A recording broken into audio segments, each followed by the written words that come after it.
Hi viewers, welcome to our channel. இன்றைக்கி நம்ம சேனலில் ரொம்ப சிம்பிளாக ஈஸியாக ஒரு லஞ்ச் பாக்ஸ் ரெசிபி தான் பார்க்க போகிறோம்.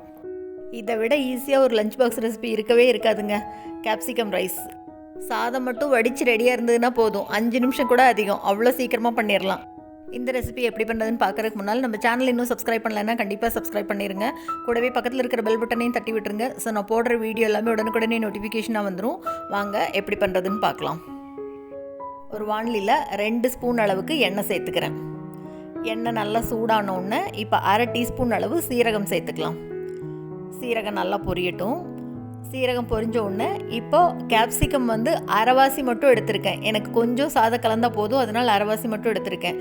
பாதி கேப்சிகம் எடுத்து நல்லா பொடி பொடியாக இந்த மாதிரி கட் பண்ணி வச்சுருந்தேன். அதையே இது கூட சேர்த்து வதக்கி விட்டுக்கலாம். ரொம்ப சுருள வதங்கணும்னாலாம் இல்லை, 3/4 பதத்துக்கு வதங்கினா போதும். பல்லில் அங்கங்கே கடிப்பட்டால் தான் நல்லாயிருக்கும்.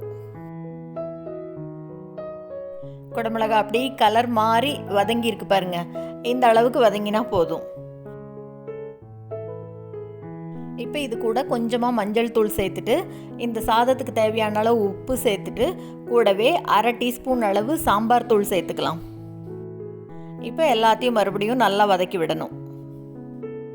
உப்பு காரம் எல்லாத்துலேயும் நல்லா கலந்து வரணும், அந்த அளவுக்கு வதக்கி விட்டுக்கலாம்.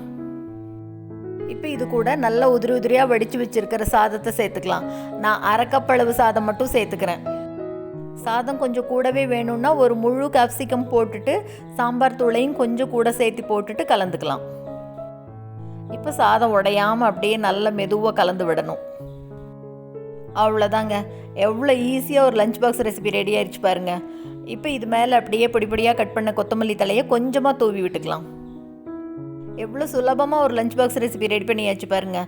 டேஸ்ட் அருமையாக இருக்கும். கண்டிப்பாக இந்த ரெசிபியை நீங்களும் ஒரு தடவை ட்ரை பண்ணி பார்த்துட்டு மறக்காமல் கமெண்ட் பண்ணுங்கள். இந்த வீடியோ உங்களுக்கு பிடிச்சிருந்ததுன்னா லைக் பண்ணுங்கள், ஷேர் பண்ணுங்கள், கமெண்ட் பண்ணுங்கள். மறக்காமல் நம்ம சேனலை சப்ஸ்கிரைப் பண்ணுங்கள். கூடவே பக்கத்தில் இருக்கிற பெல் பட்டனையும் தட்டி விட்டுருங்க. ஸோ நான் போடுற வீடியோ எதுவுமே மிஸ் பண்ணாமல் பார்க்கலாம். தேங்க்ஸ் ஃபார் வாட்சிங்.